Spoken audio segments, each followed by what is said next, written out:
Phone ಮಾಡಾಳ ಕಣೆ ಅಮ್ಮಣ್ಣಿ, ಎಲ್ಲ ಇದ್ರ ಅಂತ ಕೇಳಕ್ಕೆ ಏನಾರ ಮಾಡಿದ್ಲೇನ. ಎಷ್ಟು ಸಾರಿ ಮಾಡೈತೆ ಪಾಪ, ಎಷ್ಟು ಹಿಂಸೆ ಕೊಡ್ತಾ ಇದ್ದಾರೋ ಏನೋ ನನ್ನ ಮಗಳಿಗೆ. ಆಗ್ಲೆಲ್ಲ ಫೋನ್ ಮಾಡ್ತೈತೆ, ಎಲ್ಲ ಇದ್ರ ಬರ್ರಿ ಬರ್ರಿ ಬರ್ರಿ ಅಂತ. ಅವಾಗಿಂದ ನಮ್ಮ ಅಮ್ಮನಿಗೆ ಫೋನ್ ಮಾಡ್ತೈತಿ, ಬಾಯಿಲಿ ಏನೋ ಎತ್ತ ಅಂತ ಕೇಳೋಣ. ಇದು ಒಳ್ಳೆ ಸಮಸ್ಯೆ ಆತಲ್ಲ ನಮಗೆ. ಒಂದೆರಡು ದಿವಸ ಸುಧಾರಿಸ್ಬೋದಾಯ್ತು. ಏನು ಮಾಡ್ತೀಯಪ್ಪ, ನಾವು ನಿನ್ನ ತಂಗಿ ಮಗಳು ಸಿಟ್ಟಿಗೆ ನೋಡು ಅವಳಂತೂ ಮದುವೆ ಮಾಡ್ಕೊಂಬಿಲ್ಲ ಬಿಡು. ಅವ್ರ ಅಣ್ಣ ತಮ್ಮಗಳಿಗೆ ಬೇರೆ ಯಾರಿಗಾನ ಕೊಟ್ಟು ನಾವು ಬರ್ತಾ ಹೋಗ್ತಾ ಇರಬೇಕು ಅಂತ ಹೇಳಿ ಅವಳ ಕಣ್ಣೆದ್ರಿ ಸೇನಕ್ಕಿರ್ಬೇಕು ಅಂತ ಕೊಟ್ವಿ. ಆದರೆ ಹಿಂಗಾಯ್ತು, ಏನು ಮಾಡೋಣಪ್ಪ. ಹಿಂಗಾಗತ್ತೆ ಅಂತ ಯಾರಿಗೆ ಗೊತ್ತಿಲ್ಲ. ಎಲ್ಲಿ ಹೋದ, ಏನು ಮಾಡ್ತಾ ಇದ್ದಾನೆ ಇವನು? ಯಾವುದಾದ್ರೂ ಹುಡುಗಿನೇನಾದರೂ ಮಾತಾಡ್ಸಕ್ಕೆ ಹೋಗಿದ್ದಾನ? ನನಗಂತೂ ಬರೀ ಅದೇ ಗೊತ್ತಾಯ್ತೆ ತಲೆಗೆ. ಅದೇ ಹೋಗ್ಬಿಡ್ತಾನೆ, ಮಾತಾಡಿಸ್ತಾನೆ ಇಲ್ಲ ನನ್ನ 2 ದಿವಸದಿಂದ. ಇವತ್ತೇ ಹೇಳಿದ್ರೆ ಇವತ್ತೇನು ಮನೆಯಾಗ ಇರೋದೇ ಇಲ್ಲ. ಅಮ್ಮ ನಿನ್ನ ಕಾಲದಾಗೆ ನಾನೇ ಇರೋಲ್ಲ, ನಾನೇ ಎತ್ಲಾಗ ನಾವು ಹೋಗ್ತೀನಿ ಅಂತ ಇವತ್ತೇನು ಎತ್ಲಾಗ ಹೋಗೈತೆ. ಬರಲಿ ನಮ್ಮ ಅಪ್ಪ ನಮ್ಮಮ್ಮ ಬಂದ್ಮೇಲೆ ಮಾತಾಡ್ತೀನಿ, ನಾನು ಹೇಗೆ ಮಾತಾಡಲ್ಲ. ಬಂದರು ನಮ್ಮ ಅಪ್ಪ ನಮ್ಮಮ್ಮಯ್ಯ. ಅಪ್ಪ ಅಮ್ಮ ಬರ್ರಿ, ಯಾವಾಗ ಬಂದ್ರಿ? ಅಮ್ಮ ಇದೇ ತಾನೇ ಬಂದ್ವಿ, ನೀನು ಫೋನ್ ಮಾಡಿದಾಗ ಅಲ್ಲಿ ಬಸ್ ಇಳಿತಿದ್ವಿ, ಅದಕ್ಕೆ ನೋಡ್ಕೊಂಡಿಲ್ಲ. ಅದಕ್ಕೆ ನಿಮ್ಮ ಅಪ್ಪ ಅಮ್ಮನ ಫೋನ್ ಮಾಡೈತೆ ಅಂತ ಬಿಡಪ್ಪ ಇನ್ನೇನು ಬಂದ್ವಲ್ಲ ಅಂತ. ಎಲ್ಗೋದ್ರಲ್ಲ ಯಾರೂ ಇಲ್ಲ ಮನೆಯಾಗೆ. ನೀವತ್ತೇನು ಇಬ್ಬರು ಹತ್ಗಳು ಎತ್ತಾಗ ಹೋಗ್ಯವ್ರಿ. ಇವನು ಎತ್ಲಾಗ ಬೆಳಗ್ಗೆ ಹೋದನು ಬಂದೇ ಇಲ್ಲ. ನಮ್ಮಪ್ಪ ನಮ್ಮಮ್ಮ ಬರ್ತಾರೆ ಅಂತ ಹೇಳಿದೆ, ಅದಕ್ಕೆ ಎತ್ಲಾಗ ಅದೇ ಹೋಗ್ಯವ್ರು ನೋಡು. ಅಮ್ಮ ನನಗಂತೂ ಇಲ್ಲಿ ಇರೋಕೆ ಆಗ್ತಾ ಇಲ್ಲ, ನೀವೇನು ತೀರ್ಮಾನ ಮಾಡ್ತೀರಾ ಮಾಡಿರಿ. ಅಲ್ಲ ಕಣಮ್ಮ, ಅವ್ನು ಏನು ಮಾಡ್ತಾನೆ ಅಂತ ಕೆಲಸನ? ಏನು ಮಾಡ್ದ ಅಂತ ಹೇಳಿ ಅಲ್ಲ, ಹೇಳಿ ನಿನಗೆ ನಿಮ್ಮ ಅತ್ತೆ ಆಗಲಿ ನಿನ್ನ ಗಂಡ ಆಗಲಿ ಏನು ಮಾಡ್ತಾ ಇದ್ದಾರೆ ಅಂತ ನಾವೆಲ್ಲ ಸರಿಯಾಗಿ ಬಿಗಿ ಮಾಡ್ತೀವಿ. ಮತ್ತೆ ನಿನ್ನ ಸುದ್ದಿಗೆ ಬರಬಾರ್ದು ಅವರು, ನೀನು ಹೇಳ್ದಂಗೆ ಕೇಳ್ಬೇಕು, ಹಂಗೆ ಮಾಡ್ತೀವಿ. ನೋಡಪ್ಪ, ಅವನು ಬರೀ ಮನೇಲಿ ಇರೋದೇ ಇಲ್ಲ, ಯಾವಾಗಲೂ ಹೊರಗೆ ಹೋಗ್ತಾನೇ ಇರ್ತಾನೆ. ಯಾವಾಗಲೂ 24 ಗಂಟೆ ಫೋನ್ ನೋಡ್ತಾ ಇರ್ತಾನೆ. ಫೋನ್ ನೋಡ್ತಾ ಇದ್ರೆ ನನಗೆ ಡೌಟು. ಯಾರಿಗೆ ಫೋನ್ ಮಾಡ್ಬೋದು, ಮೆಸೇಜ್ ಮಾಡ್ಬೋದು ಅಂತೇಳಿ ನನಗೆ ಡೌಟ್ ಬರುತ್ತೆ. ಅದಕ್ಕೇ ಅವನು ಫೋನ್ ನೋಡೋಂಗಿಲ್ಲ. ಇದೆಲ್ಲ ನೀವು ಕಂಡೀಷನ್ ಮಾಡಬೇಕು. ನನಗಂತೂ ಸಿಕ್ಕಾಪಟ್ಟೆ ಬೇಜಾರಾಗ್ಬಿಟ್ಟೈತೆ, ಏನು ಮಾಡೋದು ಅನ್ನಿಸ್ಬಿಟ್ಟೈತೆ ನಿಜವಾಗ್ಲೂ. ಅಷ್ಟಿಷ್ಟು ಅವರು ನನಗೆ ಹೊಟ್ಟೆ ಉರಿಸ್ತಾ ಇಲ್ಲ. ಇನ್ನೊಂದು ಸ್ವಲ್ಪ ಜೋರಾಗಿರೋದಕ್ಕೆ ಸರಿಯಾಗೈತಿ, ಇಲ್ಲ ಅಂದಿದ್ರೆ ಅವರೇನೇನು ಸುಮ್ಮನೆ ಇರ್ತಿರ್ಲಿಲ್ಲ ಕಣಮ್ಮ. ಅವರು ಭಾರಿ ಇದ್ದಾರೆ. ನೀನು ಸ್ವಲ್ಪ ಜೋರು ಮಾಡಿ ಸರಿಯಾಗಿ ಅವ್ರಿಗೆ ಬುದ್ಧಿ ಕಲಿಸ್ಬೇಕು, ಇಲ್ಲಾಂದರೆ ಆಗಲ್ಲ. ಅದಕ್ಕೆ ಮತ್ತೆ ನಾನು ಜೋರು ಮಾಡ್ತಾ ಇರೋದು. ಅಲ್ಲ ನೋಡು, ನೀವೆಂಥ ಕೆಲಸ ಮಾಡ್ತಾ ಇದ್ದೀರಾ ಅಂತ ಹೇಳಿ ನಾನು ಅದಕ್ಕೆ ಜೋರು ಮಾಡ್ತಾ ಇರೋದು. ನನ್ನ ಮಗ ಇದ್ದಾನೆ, ಅವನು ಭಾಳ ಆಡ್ತಾ ಇದ್ದಾನೆ. ನಾನು ಹೇಳ್ದಂಗೆ ಕೇಳಲ್ಲ, ನಾನು ಹೇಳ್ದಂಗೆ ಕೇಳಬೇಕು. ಹಂಗೆ ಹೇಳ್ತೀನಿ, ಇಲ್ಲ ನನ್ನ ಮಗಳನ್ನ ನಾವು ಕರ್ಕೊಂಡು ಹೋಗ್ತೀವಿ ಅಂತ ಹೇಳ್ಬಿಡಪ್ಪ. ನಾನು ಹೇಳ್ತೀನಿ ಸುಮ್ಮನಿರಮ್ಮ.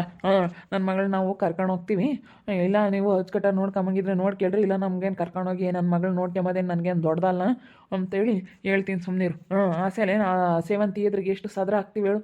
ನಾವು ಗೊತ್ತಾಯಿದ್ದೀವಿ, ಹಿಂಗೆ ನೋಡ್ತಾಳೆ ಸೇವಂತಿ, ಯಾಕೋ ಬಂದ್ರಲ್ಲ ಅವ್ರ ಅಪ್ಪ ಇರಮ್ಮಯ್ಯ ಅಂತ. ಅದಕ್ಕೋಸ್ಕರ ಅನುಸರಿಸ್ಕೊಂಡು ಇರಬೇಕಂತೆ ಅದೇನಾದ್ರೂ. ನಿಮ್ಮ ಅತ್ತೆ ಇದ್ದಾಳೆ ಆ ಕಡೆಗೆ ಆಡ್ಕೊಂಬ್ತಾಳೆ, ನಿಮ್ಮ ಅತ್ತೆ ಇದ್ರಿಗೆ ನೀನು ಚೆನ್ನಾಗಿರ್ಬೇಕು, ನಿಮ್ಮ ಅತ್ತೆ ಇದ್ರಿಗೆ ಬರೀ ನೀನು ಚೆನ್ನಾಗಿರ್ಬೇಕು ಅಂತಂದರೆ ಇವ್ರೇನು ಮಾಡಿದ್ರು ನಾನು ಸುಮ್ಮನೆ ಇರಬೇಕೇನೋ. ನನಗೆ ಹೇಳ್ಬಿಡ್ರಿ, ನನಗೆ ಅಂದಮೇಲೆ ತುಂಬ ಅನುಮಾನ ಶುರುವಾಗ್ಬಿಟ್ಟೈತೆ. ಭಾಳ ಒಂಥರ ಹೆಂಗೆ ಆಡ್ತಾ ಇದ್ದಾನೆ ಅಂದರೆ ಹಂಗೆ ಆಡ್ತಾ ಇದ್ದಾನೆ. ಅದಕ್ಕೆ ನಾನು ಹೇಳ್ದಂಗೆ ಕೇಳ್ಕೊಂಡು ಇರಬೇಕು. ನಾನು ಹೇಳ್ದಂಗೆ ಕೇಳ್ಕೊಂಡಿದ್ರೇ ಒಂದು ಹೋಯ್ತು, ಇಲ್ಲ ಅಂದರೆ ನಾನೇನು ಸುಮ್ಮನಿರಲ್ಲ ಕಣಮ್ಮ.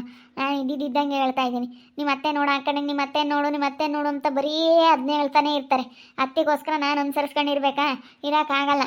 ನಾನೇನೋ ಒಳ್ಳೆಯರು ಅಂತ ಅಂದ್ಕೊಂಡಿದ್ದಮ್ಮ.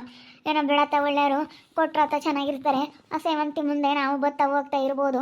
ನೋಡು ನನ್ನ ಮಗಳನ್ನ ಮದುವೆ ಮಾಡ್ಕೊಂಬಿಲ್ಲ ಅಂತ ಹೇಳಿ ನನಗೆ ಸಿಟ್ಟು ಬಂತು. ಅವಳ ಮಗಳು ಸಿಟ್ಟಿಗೆ ಬಿಡು, ಚೆನ್ನಾಗಿ ನೋಡ್ಕೊಂತಾರೆ, ನಾವು ಚೆನ್ನಾಗಿ ಬರ್ತಾ ಹೋಗ್ತಾ ಇರ್ಬೋದು, ನಾವೆಲ್ಲ ಚೆನ್ನಾಗಿರ್ಬೋದು ಅಂತ ನಾನು ಅವಳ ಮಗಳು ಸಿಟ್ಟಿಗೆ ಕೊಟ್ಟರೆ ನೋಡಿ ಇವ್ರು ಹಿಂಗೆ ಮಾಡ್ತಾರೆ. ನಾವು ಯಾಕನ ಕೊಟ್ಟು ಮದುವೆ ಮಾಡಿವೋ ಅಂತ ಅನ್ನಿಸ್ತೈತೆ. ನನಗೂ ಅಷ್ಟೇ ಅಪ್ಪ, ಯಾಕಾದರೂ ಅದನ್ನೋ ಅನ್ನಿಸ್ತೈತೆ. ನನಗೂ ಸಿಕ್ಕಾಪಟ್ಟೆ ಬೇಜಾರಾಗ್ತೈತೆ. ಅವಳ ಅತ್ತೆ ನೋಡಿ ಎಲ್ಲ ಹೋಯ್ತು, ನಮ್ಮ ಅಪ್ಪ ಅಮ್ಮ ಎಲ್ಲ ಬರ್ತಾರೆ ಇರು ಅಂತ ಹೇಳಿದ್ರೆ ಅಂಜಲಿ ಅತ್ತೆನೂ ಎಲ್ಲ ಹೋಯ್ತು, ಇವತ್ತೇನು ನಮ್ಮ ಅತ್ತೆನೂ ಎಲ್ಲ ಹೋಯ್ತು. ಇಬ್ಬರು ಇದ್ದಾರೆ. ಆ ಅಮ್ಮ ಬೇರೆ ಇಲ್ಲೇ ಸೇರ್ಕೊಂಡವಳೆ. ಅವ್ರಿಗೆಲ್ಲನೇ ನಾವೆಲ್ಲ ನೋಡ್ಕೋಬೇಕು. ಅದಕ್ಕೆ ನಾನು ಏನು ಮಾಡಲ್ಲ, ಆವತ್ತೆ ನೀನು ಅಡುಗೆ ಮಾಡಲ್ಲ ತಿಂಡಿ ಮಾಡಲ್ಲ ಅಂತ ಮಾತಾಡ್ತೈತೆ ಹೇಳ್ತೈತೆ. ನಾನು ಅದಕ್ಕೇ ನನ್ನೆಲ್ಲ ಮಾಡೋಕ್ಕಾಗಲ್ಲ ಕಾಣತ್ತೆ, ನಾನು ಅದೆಲ್ಲ ಕಲ್ತಿಲ್ಲ ಅಂತ ನಾನು ಜೋರು ಮಾಡ್ತಾಯಿದ್ದೆ ನಮ್ಮ ಅತ್ತೆ ಮೇಲೆ. ನನಗೆ ಮಾಡೋಕ್ಕಾಗಲ್ಲ, ಮಾಡಂಗಿದ್ರೆ ಮಾಡು, ನಿಮ್ಮ ಅಕ್ಕ ನೀನು ಇಬ್ಬರು ಇದ್ದೀರಲ್ಲ ಅಂತ ಹೇಳಿ ನಾನು ಅದಕ್ಕೆ ಜೋರು ಮಾಡಿದೆ. ಎರಡರ ಒಂದು ತೀರ್ಮಾನ ಆಗಲಿ, ಅದೇನು ಮಾತಾಡ್ತಾರೆ ಮಾತಾಡಲಿ, ನಾನೆಲ್ಲನ ಬಗೆರ್ಕೊಂಡೇ ಕರ್ಕೊಂಡು ಹೋಗ್ತೀನಿ ಸುಮ್ಮನಿರಮ್ಮ. ಸಾಕಾಗಲ್ಲ ಅಂತ ನೋಡ್ಕೊಂಬಕ್ಕಾಗಲ್ಲ ಅಂತ ಹೇಳ್ಬಿಡ್ಲಿ, ನಾನೆಲ್ಲ ಕರ್ಕೊಂಡು ಹೋಗ್ಬಿಡ್ತೀನಿ. ಬರಲಿ, ಅದು ಯಾರು ಬರ್ತಾರೆ ಬರಲಿ, ನಿಮ್ಮ ಅತ್ತೆ ನಿಮ್ಮ ಮಾಮ ಅವನು ಬರಲಿ, ಅವನು ಬಂದಮೇಲೆ ಮಾತಾಡಿ ಅದೇನು ನ್ಯಾಯ ಪಂಚಾಯತಿ ಮಾಡಿ ಮಾತಾಡಿ ಕರ್ಕೊಂಡು ಹೋಗ್ತೀನಿ ತಡಿ. ನೋಡೋಣ. ನಾವು ಯಾಕೋ ಬಿಡು ಬಿಡು ಬಿಡು ಅಂತ ಹೇಳಿ ಸುಮ್ಮನಿದ್ದಂಗೆಲ್ಲ ಯಾಕೋ ಜಾಸ್ತಿ ಆಗ್ತೈತಿ ಇವ್ರದ್ದೆಲ್ಲ. ಯಾಕೆ ನಾವು ಆಸೆಲ್ ಸಾದ್ರ ಆಗಬಾರ್ದು ಅನ್ಕೊಳಂಗೆಲ್ಲ ಜಾಸ್ತಿ ಆಗ್ತೈತಿ. ಸದ್ರ ಆಗ್ತಿ ಅಂತ ನಾವು ಸುಮ್ಮನಿದ್ದಂಗೆಲ್ಲನ ಸುಮ್ಮನಿದ್ರೆ ಇವ್ರು ಅಷ್ಟೇನೆ ನಂಗೆ ಅಯ್ಯಪ್ಪ ನನಗಂತೂ ಇರೋಕ್ಕಾಗ್ತಾನೆ ಇಲ್ಲ. ಅವನು ಒಂದಿಷ್ಟು ಹೇಳ್ದಂಗೆ ಕೇಳಲ್ಲ, ದುಡಿಯಲ್ಲ ಏನಿಲ್ಲ, ಬರೀ ಸುತ್ತರಿತಿರ್ತಾನೆ. ಕೆಲ್ಸಕ್ಕಾದ್ರೂ ಹೋದ್ರೆ ಬಿಡಪ್ಪ, ಕೆಲ್ಸಕ್ಕಾದ್ರೂ ಹೋಗ್ತಾನೆ ಅನ್ಬೋದು.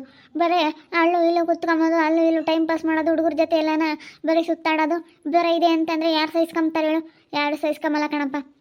ಅದಕ್ಕೆ ನನಗೆ ಭಾಳ ಬೇಜಾರಾಗ್ಬಿಡ್ತು. ಎರಡರಾಗ ಒಂದು ತೀರ್ಮಾನ ಮಾಡಿರಿ, ಎಲ್ಲೂ ಹೋಗಿ ಕೊಡ್ದಿಲ್ಲ ಮನೆ ಬಿಟ್ಟು, ಎಲ್ಲ ಕೆಲ್ಸಕ್ಕೆ ಹೋಗ್ಬೇಕು. ಕೆಲ್ಸಕ್ಕೆ ಹೋದ್ರೆ ಮನೆಗಿರ್ಬೇಕು ಅಷ್ಟೇ. ನನಗೆ ಆ ಥರ ಜಾಸ್ತಿ ಫೋನ್ ನೋಡೋಂಗಿಲ್ಲ ಏನಿಲ್ಲ, ಬರೀ ಏನೋ ಫೋನ್ ಬಂದ ವಾಲೋ ಆಯ್ ಬಾಯ್ ಅಂದ್ಕೋಬೇಕು ಅಷ್ಟೇ. ಜಾಸ್ತಿ ನೋಡಿದ್ರೆ ನನಗೆ ಇಷ್ಟ ಆಗಲ್ಲ. ಇದೆಲ್ಲ ರೂಲ್ಸ್ ಮಾಡ್ಬೇಕು ನೀವು, ಅದಕ್ಕೆಲ್ಲ ಅವ್ರು ಒಪ್ಕೊಂಡ್ರೆ ಸರಿ, ಇಲ್ಲ ಅಂತಂದರೆ ನಾನಂತೂ ಇಲ್ಲಿರಲ್ಲ. ಬರಲಿ ಅವರೆಲ್ಲ ಬಂದಾಗ ಅದೇನು ಹೇಳ್ತಾರೆ ಕೇಳಿ, ಅವ್ರ ಬಾಯಾಗ ಏನು ಬರುತ್ತೆ ನೋಡಿ, ಅದೇನೇನು ಅದಕ್ಕೆಲ್ಲ ಒಪ್ಕೊಂಡ್ರಿ ನೋಡೋಣ. ಅದೇನು ಮಾತಾಡ್ತಾರೆ ಅಂತ ಹೇಳ್ಬಿಟ್ಟು ನಾನೆಲ್ಲ ಮಾತಾಡ್ತೀನಿ ಸುಮ್ಮನೆ ನಾನೆಲ್ಲ ಮಾತಾಡಿ ಹೇಳ್ತೀನಿ. ಅವಳು ನಿಮ್ಮ ಅತ್ತೇನೂ ಅವಳು ಅಂಜಲಿ ಇಲ್ಲಿ ಬಂದಿರೋಳು, ಅವಳು ಕೆಲಸ ಏನು ಮಾಡಲ್ಲ, ಮನೆಯಗಳದ ಏನು ಮಾಡಲ್ಲ, ನಾನೇ ಮಾಡ್ಬೇಕಲ್ಲ. ಅದ್ರಾಗ ಅವನದೊಂದು ನನಗೆ ತಲೆ ನೋವು. ಅವ್ನು ನನಗೆ ಅವನದೇ ಕಣಮ ಟೆನ್ಷನ್ನು. ಎಲ್ಲೂ ಹೊರಗೆ ಹೋಗ್ಬಾರ್ದು ಏನಿಲ್ಲ. ಆ ರಘು ಅಂತೇಳಿ ಆ ರಘು ಮನೆ ಹತ್ರ ಹೋಗ್ತಿರ್ತಾನೆ ಯಾವಾಗ್ಲೂ. ಅವ್ರ ತಂಗಿ ಬೇರೆ ಒಬ್ಳಿದ್ದಾಳೆ. ಆ ಹುಡುಗಿನ ನೋಡೋಕೆ ಹೋಗ್ತಾ ಇರ್ತಾನೆ ಯಾವಾಗ್ಲೂ. ಅದಕ್ಕೆ ನೀನು ಅವ್ರ ಮನೆ ಹತ್ರ ಎಲ್ಲ ಹೋಗ್ಕೂಡ್ದು, ಅವ್ರನ್ನೆಲ್ಲ ನೋಡ್ಕೂಡ್ದು ಅಂತ ನಾನು ಕಂಟ್ರಿಷನ್ ಆಗ್ತಾಯಿದ್ದೀನಿ. ಮತ್ತು ನನಗೆ ಸಿಟ್ಟು ಬರೋಕ್ಕಿಲ್ವಾ? ಹಿಂಗೆ ಹೋಗಿ ಅವ್ರನ್ನೆಲ್ಲ ನೋಡ್ತಾ ಕೂತ್ಕೊಂಡ್ರೆ ನನಗೆ ಯಾಕೋ ಅನುಮಾನ. ಸರಿ ಇಲ್ಲ ಇವನು ಇದು ಮಾಡ್ತಾನೆ ಒಟ್ಟುನು ಅಂತ ನನಗೆ ಅವನ ಮೇಲೆ ಭಾಳ ಅನುಮಾನ. ರಘುರ ಮನೆ ಹತ್ರ ಹೋಗ್ತಾ ಇರ್ತಾನೆ, ಅವ್ರ ತಂಗಿ ಯಾವಾಗಲೂ ಅವಳು ಅಲ್ಕಿಸ್ಕೊಂಡು ಈ ಕಡೆನೇ ನೋಡ್ತಾ ಇರ್ತಾಳೆ.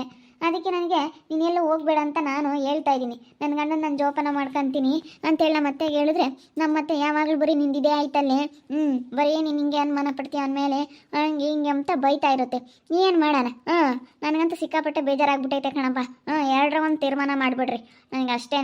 ನಾನು ಇಲ್ಲಿರ್ತೀನಿ, ಇಲ್ಲ ನಾನು ಅಲ್ಲಿರ್ತೀನಿ. ನನಗೆ ಸರಿಯಾಗಿ ಬುದ್ಧಿ ಕಲಿಸ್ಬೇಕಿಲ್ಲ ಅಂದರೆ ಆಗಲ್ಲ. ಏನು ನಾನು ಬಂದಾಗಿಂದ ನೋಡ್ತಾ ಇದ್ದೀನಿ, ನಾನು ಮಾತು ಕೇಳೋದೇ ಇಲ್ಲ. ನಾನು ಮಾತು ಕೇಳ್ರಿ, ನಾನು ಹೇಳ್ದಂಗೆ ಕೇಳು ಅಂತಂದರೆ ನಾವು ಹೇಳ್ದಂಗೆ ಕೇಳಲ್ಲ, ಅವ್ರು ಹೇಳ್ದಂಗೆ ನಾವು ಕೇಳಬೇಕಂತೆ. ಅದೇಂಗೆ ಸಾಧ್ಯ? ಕೇಳೋದಾದರೆ ಕೇಳ್ಬೋದು, ಇಂಥವೆಲ್ಲ ಯಾರೂ ಕೇಳಲ್ಲ. ಬರಲಿ ತಡಿ, ಅದೇನು ಮಾತಾಡೋಣ. ನಾವು ಸಾದ್ರ ಆಗ್ತೀವಿ ಬೇಡ ಅಂತೇಳಿ ಸುಮ್ಮನೆ ನಾವು ಎಲ್ಲರ ತಗ ಚೆನ್ನಾಗಿರಬೇಕು ಅವಳು ಎದುರಿಗೆ ಅಂತಂದ್ರೆ ನೋಡ, ಮತ್ತೆ ಹಿಂಗೆ ಮದುವೆ ಆಗ ಒಂದು ತಿಂಗಳು ತುಂಬಿಲ್ಲ ಅಲ್ಲೇ ಗುದ್ದಾಡಿರೋ ಅಂತ ಅಮ್ಮಲ್ಲಿ. ನೋಡು ಅದನ್ನೆಲ್ಲ ನಾವೆಲ್ಲರ ತಗೋ ಅನ್ನಿಸ್ಕೋಬೇಕು. ನಮ್ಮನ್ನು ಕೆಟ್ಟರ್ನ ಮಾಡೋಕ್ಕಾಗಿನ ಇವ್ರು ಇಂಥವೆಲ್ಲ ಅವತಾರಗಳು ಮಾಡ್ತಾ ಇದ್ದಾರೆ. ಅದಕ್ಕೇ ನಾನು ಮದುವೆನೇ ಮಾಡ್ಕೊಂತಿರ್ಲಿಲ್ಲ, ಯಾಕನ ಮದುವೆ ಮಾಡ್ಕೊಂಡು ಅನ್ನಿಸ್ತೈತಿ ಅಂತ ಹೇಳಿ ನಮ್ಮ ಅತ್ತೆ ಆಗ್ಲಲ್ಲ ಹಂಗೆ ಅಂಬ್ತೈತಿ. ಇವಳನ್ನ ಯಾಕನ ಮದುವೆ ಮದುವೆ ಮಾಡ್ಕೊಂಡು ಅಂತ ನಮಗೂ ಅನ್ನಿಸ್ತೈತಿ. ನಾವು ಯಾಕನ ಕೊಟ್ಟು ಅಂತ ನಮಗೂ ಅನ್ನಿಸ್ತೈತಿ ಅಂತ ನಾವು ಅಂಬ್ತೀವಿ. ನೀನು ಅನ್ಬೇಕಾಯ್ತು, ನಾನು ಯಾಕಾದ್ರೂ ಮದುವೆ ಆದ್ನೋ ನಿನ್ನ ಮಗನ ಅಂತ ನನಗೂ ಅನ್ನಿಸ್ತೈತಿ. ನಾನು ಆಗಬಾರ್ದಾಗಿತ್ತು ನಿನ್ನ ಮಗನ ಮದುವೆನ ಅಂತೇಳಿ ನೀನು ಅನ್ಬೇಕಾಯ್ತು ತಿರುಗಿಸಿ.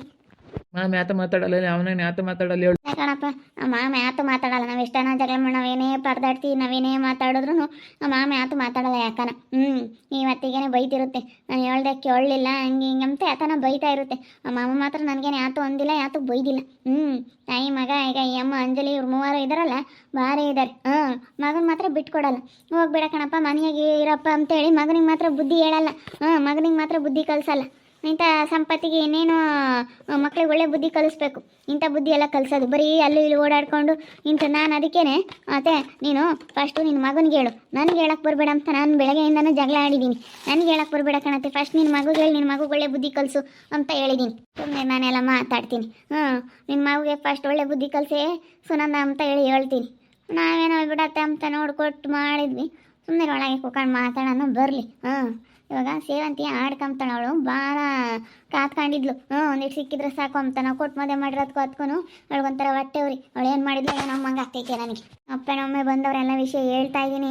ಅದಕ್ಕೆ ಎರಡರಾಗ ಒಂದು ತೀರ್ಮಾನ ಮಾಡಿ ನ್ಯಾಯ ಪಂಚಾಯತಿ ಮಾಡಿ ಎರಡರಾಗ ಒಂದು ಮಾಡಿ, ಇಲ್ಲ ನೀನು ಹೇಳ್ದಂಗೆ ಕೇಳಬೇಕು, ಇಲ್ಲ ಅಂತಂದರೆ ನಾವು ಕರ್ಕೊಂಡೇ ಹೋಗ್ತೀವಿ, ನಾವು ಸಾಕಾಗಲ್ಲ ಅಂತಂದರೆ ಕರ್ಕೊಂಡು ಹೋಗ್ಬಿಡ್ತೀವಿ ಅಂತೇಳಿ ನಾವು ಅಪ್ಪನೊಮ್ಮೆ ಹೇಳ್ತಾ ಇದ್ದಾರೆ. ನೋಡ್ತಾ ಇರಿ, ನೀನೇನು ಆಗ್ಬೋದು ಅಂತ ಹೇಳಿ ಮುಂದಿನ ಭಾಗದಲ್ಲಿ ನೋಡ್ತಾ ಇರಿ. ಹಾಗೆ ವಿಡಿಯೋ ಬಗ್ಗೆ ನಿಮ್ಮ ಒಬ್ಬರನ್ನ ಕಮೆಂಟ್ ಮಾಡಿ. ಹಾಗೆ ವಿಡಿಯೋ ಎಷ್ಟಾಗಿದ್ದರೆ ಲೈಕ್ ಮಾಡಿ, ಶೇರ್ ಮಾಡಿ. ಇನ್ನು ಯಾರು ನಮ್ಮ ಚಾನಲ್ ಸಬ್ಸ್ಕ್ರೈಬ್ ಮಾಡ್ಕೊಂಡಿಲ್ಲ ತಪ್ಪದೆ ಕೂಡಲೇ ಸಬ್ಸ್ಕ್ರೈಬ್ ಮಾಡ್ಕೊಳ್ಳಿ. ಓಕೆ ವೀಕ್ಷಕರೇ, ಧನ್ಯವಾದಗಳು.